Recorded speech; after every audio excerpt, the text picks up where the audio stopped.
फिल्मों में दिखने वाले जासूस असल जिंदगी में कैसे होते हैं। आज हम बात करेंगे भारत के असली हीरोज रॉ एजेंट्स की, जो कि देश की सुरक्षा के लिए पर्दे के पीछे रहकर काम करते हैं। रॉ एजेंट्स कौन होता है, इनका काम क्या होता है और क्या आप भी रॉ एजेंट बन सकते हैं या फिर नहीं। नमस्कार, स्वागत है आपका इस वीडियो में। तो यहाँ पर हम सबसे पहले समझते हैं कि ये रॉ क्या होता है। तो देखिए, रॉ का फुल फॉर्म है रिसर्च एनालिसिस विंग, जो कि भारत की खुफिया एजेंसी है। अब यहाँ पर बहुत से लोग को यही नहीं पता होता कि ये खुफिया एजेंसी आखिर में होता क्या है। तो देखिए, खुफिया एजेंसी एक ऐसी सरकारी या मिलिट्री ऑर्गेनाइजेशन है जो कि गुप्त रूप से देश की सुरक्षा, इंटरेस्ट और पॉलिसीज की रक्षा के लिए काम करती है। इन एजेंसीज का मेन मकसद होता है देश के भीतर और बाहर से आने वाले खतरों की जानकारी जुटाना, फिर उसके बारे में गहराई से खोजबीन करना और सरकार को इसके आधार पर सही कदम उठाने में मदद करना होता है। यहाँ पर रॉ की स्थापना सन 1968 में हुई थी। ये देश की सुरक्षा और विदेश पॉलिसी के इंटरेस्ट की रक्षा के लिए गुप्त ऑपरेशन करती है।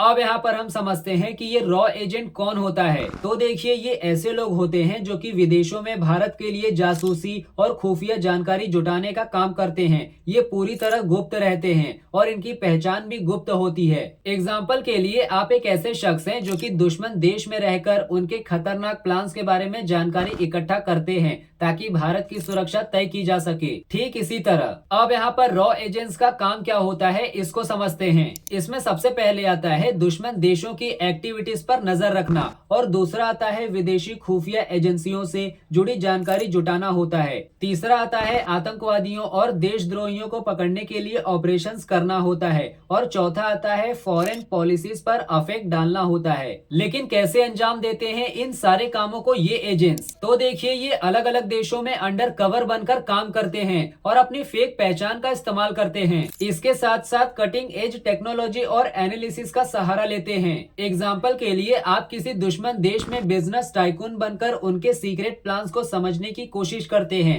ठीक इसी तरह अब यहाँ पर बात आती है कि ये जो रॉ एजेंट्स होते हैं ये आखिर में कितने तरीके के होते हैं, जिसमें सबसे पहले आता है फील्ड एजेंट्स। ये एजेंट्स सीधे मिशन पर काम करते हैं, जैसे कि जासूसी और गुप्त ऑपरेशन करते हैं। ये जमीनी स्तर पर काम करते हैं और गुप्त रूप से जानकारी इकट्ठा करते हैं। ये लोग अपनी असली पहचान को छुपाकर काम करते हैं। यहाँ पर एजेंट्स खुद को आम नागरिक, व्यापारी या टूरिस्ट के रूप में पेश करते हैं। ये हर सिचुएशन को समझने और तुरंत निर्णय लेने में माहिर होते हैं। ये कठिन और जोखिम भरे हालातों में खुद को बचाने और मिशन पूरा करने के लिए शारीरिक रूप से मजबूत होते हैं। इनकी जान हमेशा जोखिम में रहती है और दुश्मन के जरिए पकड़े जाने पर इनके लिए मुश्किल हालात होते हैं। इनका व्यक्तिगत और पेशेवर जीवन एकदम अलग होता है और यहाँ पर इन्हें अपने परिवारों और दोस्तों से दूरी बनाकर रहना पड़ सकता है। इसमें दूसरे तरीके के एजेंट आते हैं जिसको बोलते हैं एनालिस्ट एजेंट। यहाँ पर एनालिस्ट एजेंट खुफिया एजेंसियों, सिक्योरिटी ऑर्गेनाइजेशन या फिर डेटा संबंधित एरियाज में काम करने वाले विशेषज्ञ होते हैं। इनका मेन काम अलग अलग सोर्सेज से मिले जानकारी का एनालिसिस करना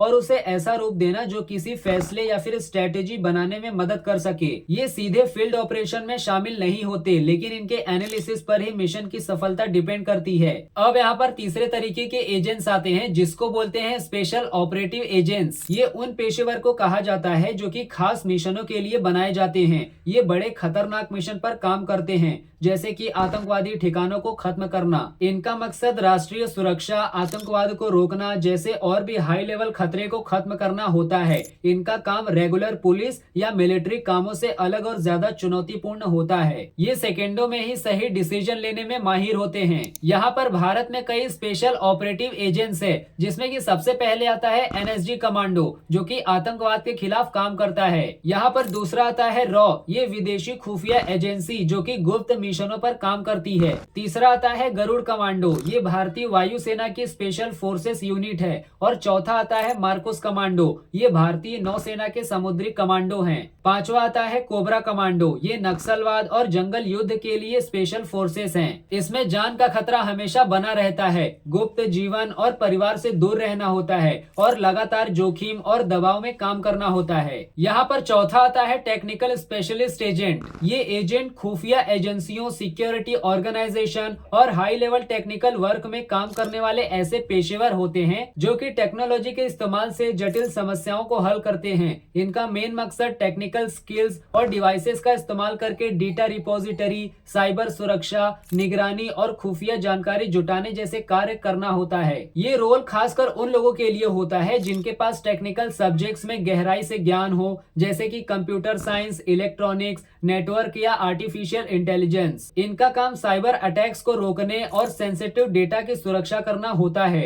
एग्जाम्पल के लिए सरकारी सर्वर पर हैकिंग प्रयासों का पता लगाना होता है। इलेक्ट्रॉनिक निगरानी जैसे कि इक्विपमेंट, ड्रोन और सैटेलाइट का इस्तेमाल करना होता है। यहाँ पर पांचवा एजेंट आता है जिसको बोलते हैं सपोर्ट स्टाफ एजेंट। ये वो एजेंट होते हैं जो कि अक्सर ऑपरेटिव्स जैसे कि फील्ड एजेंट या फिर टेक्निकल एक्सपर्ट के काम को सपोर्ट करते हैं। उनके रोल में लॉजिस्टिक्स, मैनेजमेंट, डेटा प्रोसेसिंग जैसे और भी सहायता प्रदान करना शामिल होता है। एग्जाम्पल के लिए अगर फील्ड एजेंट किसी गुप्त मिशन पर है तो सपोर्ट स्टाफ एजेंट ये तय करते हैं कि उन्हें सही इक्विपमेंट, जानकारी और रिसोर्सेज समय पर मिले। अब यहाँ पर बात आती है कि रॉ एजेंट कैसे बना जा सकता है। इसमें हम सबसे पहले एलिजिबिलिटी को देखेंगे। यहाँ पर आप किसी भी स्ट्रीम से जा सकते हैं। इसमें आपको मानसिक और शारीरिक रूप से फिट होना जरूरी है और इसके लिए आमतौर पर आईपीएस, आईएएस या आर्मी बैकग्राउंड के लोगों को चुना जाता है। अब यहाँ पर बात आती है कि यहाँ पर सिलेक्शन प्रोसेस क्या है। सबसे पहले आता है इंटेलिजेंस टेस्ट। इसमें आपकी एनालिटिक स्किल्स और प्रॉब्लम सॉल्विंग एबिलिटी चेक की जाती है। उसके बाद दूसरा आता है पर्सनल इंटरव्यू। ये सबसे कठिन स्टेज होता है। और तीसरा आता है बैकग्राउंड वेरिफिकेशन,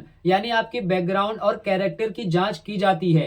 अब यहाँ पर एक बात आती है कि क्या एक आम आदमी रॉ एजेंट बन सकता है? तो देखिए, इसमें सीधे भर्ती नहीं होती, लेकिन अगर आपकी स्किल्स, परफॉर्मेंस एक्स्ट्रा ऑर्डिनरी है तो आपको स्पेशल रिक्वेस्ट के जरिए चुना जा सकता है। अब यहाँ पर रॉ एजेंट्स के लिए सावधानियां और चेतावनी क्या है, इसको देखते हैं। इसमें सबसे पहले आता है जानकारी लीक ना करना, यानी रॉ एजेंट्स को अपने काम के बारे में किसी को भी नहीं बताने की अनुमति होती है। दूसरा आता है खतरनाक मिशन, यानी कई बार रॉ एजेंट्स की जान भी खतरे में पड़ सकती है। तीसरा आता है लाइफ स्टाइल, यानी ये जनरल नौकरी नहीं है, इसमें आपको हमेशा गुप्त रहना होता है। और चौथा आता है शारीरिक और मानसिक फिटनेस जरूरी। इस पेशे में आपके शरीर और दिमाग की कड़ी परीक्षा होती है। अब यहाँ पर रॉ एजेंट्स की सैलरी और लाइफ स्टाइल कैसी होती है, इसको समझते हैं। इसमें शुरुआती सैलरी 80,000 से लेकर 1.5 पेटी तक हो सकती है और मिशन की सफलता का बोनस भी मिल सकता है। और अगर इनके लाइफ स्टाइल की बात करें तो ये साधारण है, सोशल मीडिया और पब्लिक लाइफ से दूरी बना के रखते हैं। अब यहाँ पर रॉ एजेंट से जुड़े कुछ मिथ और सच्चाई को देखते हैं। इसमें सबसे पहला मिथ आता है कि रॉ एजेंट्स को हथियार और गाड़ियां दी जाती हैं, लेकिन सच्चाई ये है कि हर मिशन के लिए अलग अलग इक्विपमेंट और रिसोर्सेस होते हैं। इसमें दूसरा मिथ आता है कि रॉ एजेंट्स को सभी देश जानते हैं, लेकिन सच्चाई ये है कि इनकी पहचान पूरी तरह गोपनीय होती है। अब लास्ट में हम भारत के कुछ मेजर इंटेलिजेंस एजेंसी को देखते हैं। इसमें सबसे पहले आता है रॉ, जो कि अपने देश के लिए ये बाहर कंट्री में काम करते हैं। दूसरा आता है आईबी, यानी इंटेलिजेंस ब्यूरो। ये भारत के अंदर ही सुरक्षा और खुफिया जानकारी इकट्ठा करते हैं। तीसरा आता है एनआईए, यानी नेशनल इन्वेस्टिगेशन एजेंसी। ये आतंकवादी मामलों की जांच करते हैं। और चौथा आता है डीआरडीओ, यानी defence research and development organisation. ये रक्षा से जुड़े टेक्निकल रिसर्चर्स हैं। और पांचवा है सीडीएसी, ये साइबर सुरक्षा से संबंधित काम करते हैं। सो आई होप आपको रॉ एजेंट के बारे में अच्छी तरीके से समझ में आया होगा। बाकी हम फिर मिलते हैं नेक्स्ट वीडियो में। तब तक आप हंसते रहिए, खेलते रहिए और मुस्कुराते रहिए।